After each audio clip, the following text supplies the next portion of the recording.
how close are we to is the United States to a hot war, whether you want to call it a regional war, World War III, nuclear exchange? Unfortunately, I think we are closer than we have been in many decades. Reports, both from NATO and other sources, suggesting that NATO now, as a collective body, wants to authorize the use of more deep strike weapons, Tomahawk missiles, and so forth. There is some rumbling in Washington about discussions behind the scenes about giving the Ukrainians, whatever that means right now, I prefer to say the Zelensky regime, access to tactical nuclear weapons, which seems incredible to me. I can't imagine it. But I think more important than any of those statements right now is what's happening on the ground in eastern Ukraine with the Russian armed forces. Mr. Shoigu, the former Minister of Defense, referred to as general, but he's really a civilian who was appointed to supervise, is back on the ground in eastern Ukraine, and he is watching carefully as the tremendous logistical buildup takes place. Millions of tons of ammunition, food, water, fuel are being built up very far forward, right behind the lines, with the object of preparing for what looks to be a major offensive to end the war. The Russians seem to have assembled roughly 180,000 troops for the purpose of striking decisively, ostensibly towards Kiev and the river, and putting an end once and for all to the Ukrainian resistance. They also are providing lots of warm food and showers and other things to the troops, new uniforms. This usually indicates you're getting ready to go to war in a big way, because you want your soldiers to be rested and well fed. And I think there is a sense in Moscow that there is no longer any point in waiting for a new government to show up and take control. I think they've decided that whoever shows up, whether it's Donald Trump or anybody else, is probably going to do what's been done before. And I think that's very unfortunate, but we have to attribute that to a lot of stupid remarks made by a lot of people over the last couple of weeks about what should or should not happen in Ukraine. And among those stupid remarks, Mike, you consider comments by Admiral Bauer, the chair of the NATO military committee, and intimations from EU elites like Prime Minister Starmer of Great Britain and President Macron of France, that they're not intimidated by the Oreshnik missile that startled the world when President Putin's people engaged it or fired it 4 or 5 days ago. No, I think that's right. It's hard to ignore dumb remarks along the lines of British and French troops deploying to fight in western Ukraine against the Russians. I think if you add the two armies together, you barely come up with 200,000. I suppose they plan to ship all the forces they have there, which will make it easier for the Russians to annihilate them quickly and get on with business. Very stupid remarks. There is also, as you point out, a failure to understand what the Russians have recently demonstrated. And I think you've had other guests on, like Scott Ritter, who've given us excellent details on the missile, many of which I was unfamiliar with. But the thing that we need to keep in mind is mass times acceleration equals annihilation. And what I mean by that is that when you begin building these hypersonic missiles, regardless of the various types of warheads that you put on them, in this case, multiple independently targeted reentry vehicle that spews out multiple warheads on top of rockets, apparently. Whatever you are using comes in at such an enormous speed that the combination of the speed of impact with the munition itself and the explosives is so great that it has the effect of a nuclear weapon. Now, this is a long-term development. This is not something the Russians began developing recently. Go all the way back to the late 1970s when Marshal Gorkov was the chief of the Soviet General Staff. He talked at great lengths about new, modern, conventional missiles and warheads replacing nuclear warheads. And by the time you got into the late 80s and early 90s, the leading lights of his general staff began writing extensively on it. It's Colonel General Mahmoud Gurayev wrote extensively on why nuclear weapons were of no real value on a battlefield or in a war any longer because they're so poisonous and destructive, and that these new missiles could take their place. Well, we have arrived, and we are not in a position to challenge that. We can't protect ourselves from it. The Russians know it, and they thought that we should be aware of what they've got. I suspect that we will now see another round of hypersonic missiles striking a variety of targets, probably command and control, certainly aviation centers or airfields, logistics, specifically rail lines, which to this point, for various reasons, the Russians have not set out to destroy. And I think also roads where trucks carry enormous quantities of supplies forward for the Ukrainians. So everything is on the table now. We're going to see mass destruction. Are we going to see an attack on NATO? I don't think so. But if we continue on the road that we're headed right now inside NATO with the United States in the lead, I suppose that's eminently possible. Colonel, are Russian troops preparing to fight NATO? Yeah, I think so. I think what you've got is they're doing two things at once. First of all, they're assembling the force to end the war with Ukraine. And at the same time, they're hedging their bets. And they're saying, well, we've got to hedge against the possibility that these fools decide to intervene on the ground in Western Ukraine. That would be, in my judgment, catastrophic for the West and for NATO. But people are discussing it. And I guess this sort of discussion doesn't mean that all the NATO allies have to agree. The recent discussions, a majority rules. If the majority votes to do something stupid, then NATO will do it. I think that's where we are right now. They're preparing for both contingencies, end the war and then take on NATO. Colonel, you and our colleagues on the show have referred to this Oreshnik missile as a game changer. And I wonder if the Pentagon and the State Department and the West Wing view it that way. There has been apparently another use of ATACMS striking Russian land after the Oreshnik was fired. This ATACMS event apparently occurred yesterday or Sunday. We know that these missiles cannot be triggered without the involvement of American personnel. Doesn't anybody get it? That Putin is serious? Well, that's a good question.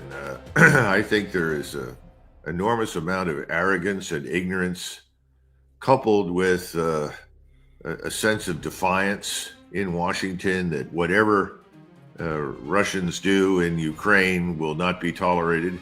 It's a bit strange because, as you know, Judge, we've never had any strategic interest whatsoever in eastern Ukraine, let alone Ukraine. Certainly nothing vital. And the notion that we're defending some sort of liberal democracy is, of course, absurd. It's an organized crime state.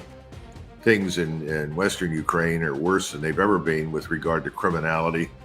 So it doesn't make any sense. But yes, you're right. The combination of ignorance and arrogance is quite profound. And we've decided that it doesn't make any difference what they do. And what worries me most of all is that in response to these kinds of devastating assaults by these Russian missiles, we may be contemplating the use of a nuclear weapon. And of course, that would lead to rapid escalation to the strategic level and the end of life as we know it on the planet. But as you pointed out, we've heard people talk about we're prepared to fight a nuclear war. No one is prepared to fight a nuclear war. That's insane. Is that admiral still around who out of the blue made that statement last week that got little publicity but upset so many of us? I imagine so. It doesn't appear that there's any civilian oversight that would change that condition. And so the problem for the Russians is that they hear a senior officer make a statement like that, no action is taken, then they assume this reflects the government's will, the people in power. Right. And that's the conclusion I think they've reached. This is a very dangerous moment in the history of the United States, and it's really striking how radically different the people in leadership positions are today from what they were in the early 60s when we went through the Cuban Missile Crisis. Are there some sort of nuclear weapons available for the Biden administration to give to the Zelensky government? Oh yes, you could turn over aerial bombs. You probably could fit some missiles with certainly cruise missiles and other things. Why anybody would do such a thing is again beyond my imagination. And why anybody would think that the Russians will not answer this dramatically with their own capabilities is again a mystery. It's almost as though you've been told if you walk down this street, it's a dead end, and if you reach the dead end, you're going to fall into a pit and be devoured and destroyed. I mean, that's really what it amounts to, and that doesn't seem to bother anybody. He said, "No, let's full steam ahead. We'll go down this, and you wait and see. There won't be a problem, and we'll be in charge."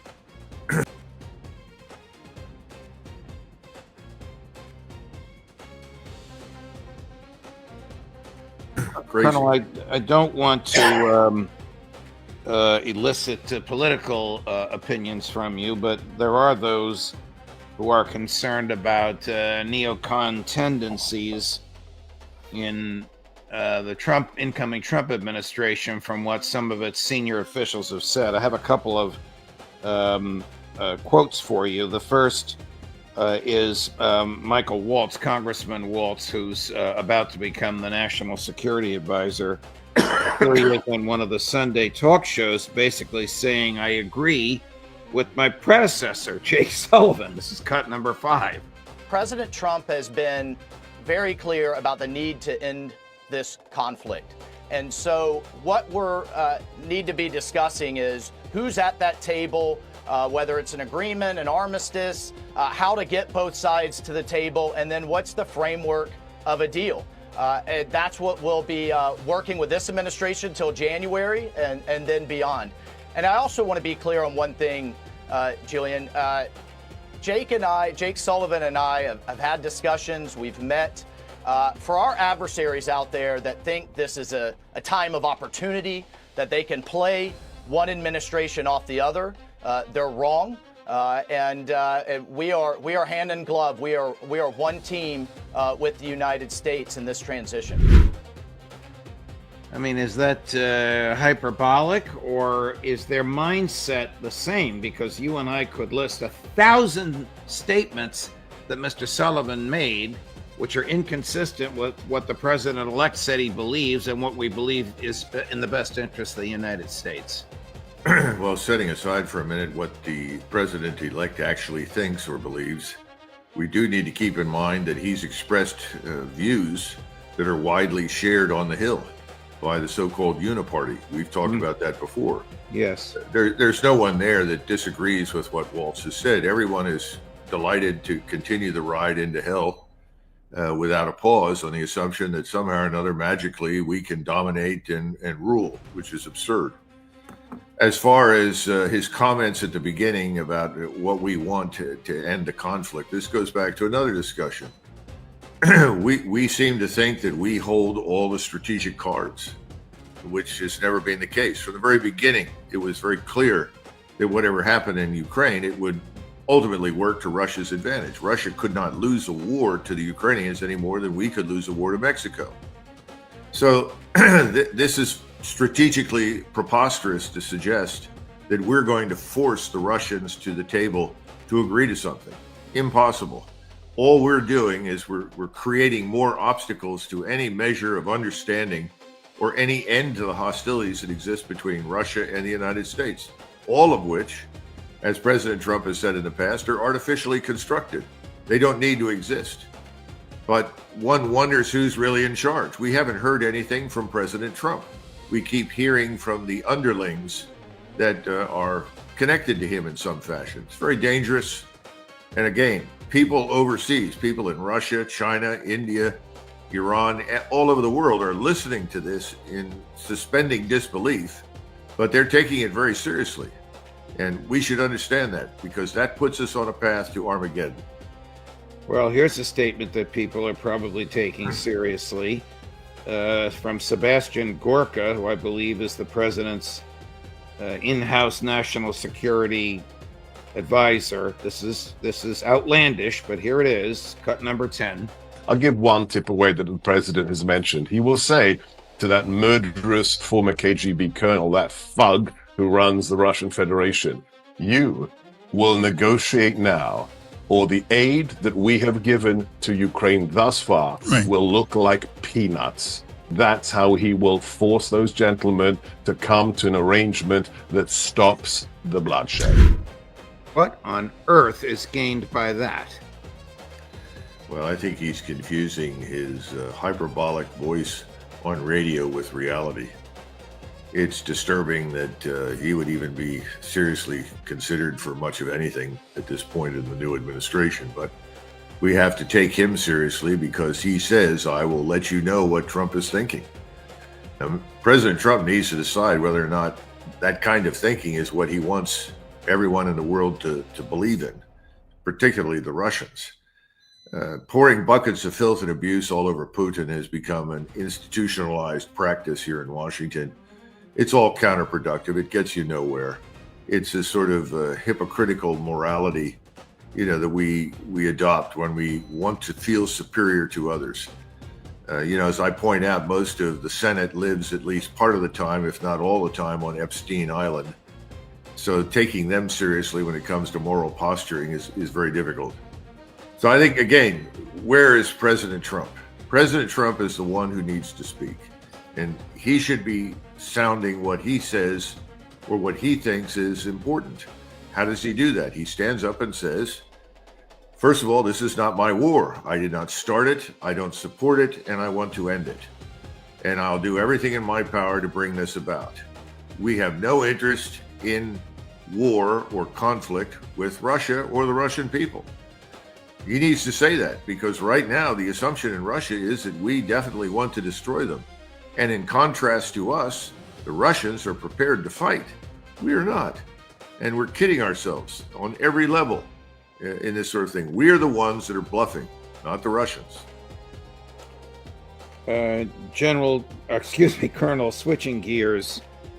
You and I recently communicated off air about the extraordinary number of children and babies killed and grievously, permanently wounded in Gaza. There appears to be no stopping this. Will, in your view, President Trump continue to give Prime Minister Netanyahu whatever he wants, or will he put some moral restraint on the Prime Minister? I see no evidence for any daylight between President Trump and President or Prime Minister Netanyahu. I think they are very much joined at the hip. So I don't think any of this will really penetrate with him. If we say 15,000 children, according to various reports, British, UN, and others, average age of 5.5 have been killed in Gaza, no one seems to take it in. It's dismissed as propaganda. The media are entirely on the side of the Israeli war of Jewish dominance and superiority and supremacy in the Middle East. Anyone who questions that is immediately branded as an anti-Semite and any number of other epithets.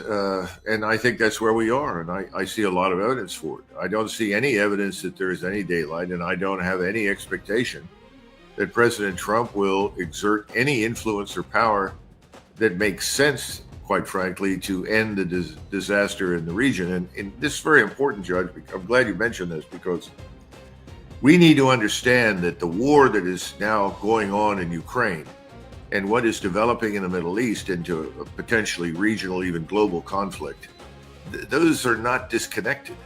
They are connected. And doing what we are doing today to the Russians in terms of pouring buckets of filth and abuse all over them, accusing them of things they've never done, taking a position that they are somehow evil and deserve to be destroyed, that is not going to help us in the Middle East in any way, shape, or form bring about any sort of solution. In fact, it's very similar in the strident tone to what Netanyahu and his friends have said about virtually everybody in the region. Hmm. Everybody in the region is Amalek. Everybody in the region deserves the worst, and we're going to give it to them. That's the perception in the Middle East. Everybody knows that, feels that way. The same thing is true today in Moscow. So I cannot conceive of a worse set of circumstances. And if there is ever a need for very dynamic and forceful leadership out of this morass that is leading us to destruction, it is now. And it's Donald Trump. We'll have to see if any of that finally penetrates with him. Here's the Palestinian ambassador to the UN yesterday at the National Security Council, cut number 11. Freedom will not be surrendering. The Palestinian people will not surrender. We will continue our struggle for freedom and to put an end to this illegal occupation as the International Court of Justice has articulated. You're not listening to anyone. You're listening to extremism, to fanaticism, to the extremists in your government, to the extremists in your society, and therefore you are perpetuating this war. And we will, all of us, led by international law, succeed in either making you listen and understand or forcing you to listen, as all people like you in the past were forced to listen to the will of the people in all corners of the globe and international law. Unfortunately, the incoming administration doesn't agree with that. No, I think the incoming administration is 200% with the current Israeli leadership, and we will join in whatever war breaks out in the Middle East ultimately, and it will. And it will be a war involving Iran and eventually virtually everyone else in the region. And we seem to be determined to do that. And again, as I pointed out, the Russians are preparing to end this business in Ukraine or fight NATO. That means they're also quite willing to back and support not just Iran, but ultimately all of the forces arrayed against Israel. This is a terrible situation. We and the Israelis are largely on our own. Now, I suppose somebody will point to the Great Britain as willing to supply something, but tragically, Britain is a shadow of its former self, can't contribute much to begin with. And all of our economies in the West are very fragile right now, extremely fragile, thanks to all of these sanctions and bullying that we've been engaged in against the Russians and Chinese and others. So there's no good news at this point. I'm glad it's Thanksgiving. People need to stop and think about all of this, and I would urge everyone to get down on their knees and pray, because that's probably the most important thing we can do at this stage. There's not much else we can do. Colonel, is the Taliban still a threat? No. The Taliban was never a threat. The Taliban was a radical, Islamist organization founded by the Pakistanis to combat Indian influence in Afghanistan. It's now grown into something more, but nothing over there threatens us. I mean, Judge, if we simply said we've had enough, you sort these things out for yourselves and packed up and left, we wouldn't notice. And the problems that we confront here in our country are so legion and so enormous that we haven't got time for any of this other business. And that's the other message that I really wish the incoming administration would get. Donald Trump can end up like LBJ. He's got lots of plans for the domestic side of the house, and he could lose everything as a result of these pointless, uncontrollable wars that could easily destroy him and us. It destroyed LBJ in Vietnam. This is much worse and far more dangerous. In fact, FDR's New Deal died on the battlefields of the Second World War. Once the war began and we got into it, that was the end of all of his New Deal ideas. So I think we really need to step back and tell these people, look, you can do one or the other. You can come home and you can address the emergency here in the United States, or you can fight overseas while everything here continues to deteriorate and fall apart. That's essentially the choice. The reason I asked you about the Taliban is because of the Trump foreign policy spokesperson. Here he is again, cut number 12. The resurgence of global jihadism. People think that it went away, but it didn't. with the surrender of Afghanistan, the disgraceful surrender of Afghanistan by Joe Biden, by Lloyd Austin, his Secretary of Defense. We have a new hub of jihadism. We left just $83 billion worth of weapons for the Taliban. Al-Qaeda is resurgent. ISIS is still out there. Whether it's the Houthis or whether it's the numerous proxies of Iran, Hezbollah, and Hamas, the threat is as great as it's ever been. Sounds like one of the extremists the Palestinian ambassador was talking about. Well, I think the Israel lobby is quite delighted with someone like Gorka because he's resurrecting the otherwise comatose body of global jihad. I mean, I remember reading these stupid comments that came out of the Pentagon in the early part of this century with the imminence of the global jihadists taking over and building the quote-unquote global caliphate. You know, see the men in the pickup trucks behind the machine guns? That's about as far as the Taliban's going to get. They can't operate or maintain most of the equipment and machinery that we left behind. We shouldn't have left it there. There's no question about that. And again, nobody's being held accountable for that. But then the word in Washington is no accountability for anything. The Senate's not interested in accountability. Neither is the House, and neither is anybody in the Department of Defense. So I think his words are well received here by certain people in Washington and certainly in the Middle East by the Israeli government, but they're empty words and they don't lead us anywhere and they don't help us to understand what's really important here in the United States. Colonel, before we go, in this Thanksgiving week, President-elect Trump has indicated he will impanel a warrior board of retired generals to review the competence of current generals and admirals and determine whether or not he should, and determine how to advise him as to whether or not they should stay in their posts. Is this a good idea? No, actually, I think it's a very bad idea. I don't see much hope for it.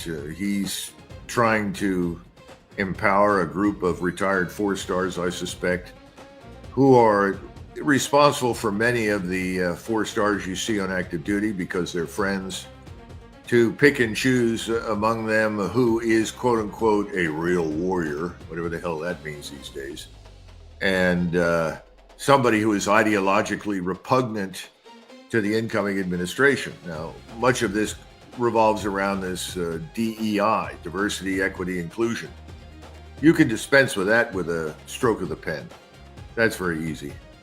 This is not going to fundamentally change anything because we've got 44 four-stars. People say, well, you say I have too many generals. I never said we had too many generals. I said we had too many four-stars and three-stars. And that's where you need to attack, but you don't attack them on a personal level for whatever they have said or done that you don't like. We need a new national military strategy that steers a course away from all of this overseas adventurism and interventionism that has cost us 14 trillion plus, thousands of American lives, and destroyed tens of thousands of American lives, people that survived but are wounded and had their lives ruined. We haven't even talked about the millions that have suffered as a result of what we've done. We just need to get out of that business, focus on defense for a change instead of offensive operations. That can be done. And then you begin to look at the structure and decide you don't need all of the commands that we have, all the regional unified commands, functional commands. I mean, it's turned into a circus, a jobs for generals circus. That needs to go away. And I'm talking about 4 stars and 3 stars. It's hopelessly bloated and overweight in every sense of the word. So that's where the new administration should focus, but they're not. And so walking into the Pentagon and said, well, if you support DEI, you're bad, I'm removing you. That's a dumb idea. I don't remember that was covered in the U.S. Constitution or the Bill of Rights anywhere. I don't remember any regulation that says that. If you issue an executive order that simply says diversity, equity, inclusion, affirmative action, which is already being judged to be not constitutional by the Supreme Court, get rid of all of these things that turn anybody into a protected class. We got to get out of this business of categorizing people. This is what the left loves. Right. It promotes the kind of divisiveness, hatred, and bitterness that they thrive on. What we're doing, if we hold such a board and put a bunch of retired 4-stars on it, we're not changing that at all. We're probably exaggerating it and making it worse. That's not the way forward. But then again, I haven't heard anything thus far from this administration, other, frankly, than some of the good comments about digital currency and Bitcoin, which I agree with. I haven't heard anything about making cuts in spending, which are desperately needed. I haven't heard anything about a new national military strategy. I haven't seen anything that tells me there's any evidence for a new national strategy for the United States that emphasizes what we can do in energy, agriculture, high-tech manufacturing. Those are the places we need to focus. And yes, secure the border and come up with a plan to deal with all of the illegals. What we're promoting right now is this sort of highly frightening and ugly deportation approach. Certainly we're going to deport people, but you don't deport people on day one. You just don't walk in and say, everybody get on the truck at gunpoint and you're going. You have to sit down and come up with a process that makes sense for us, for them, for the economy. I don't hear that right now, Jim. And the process must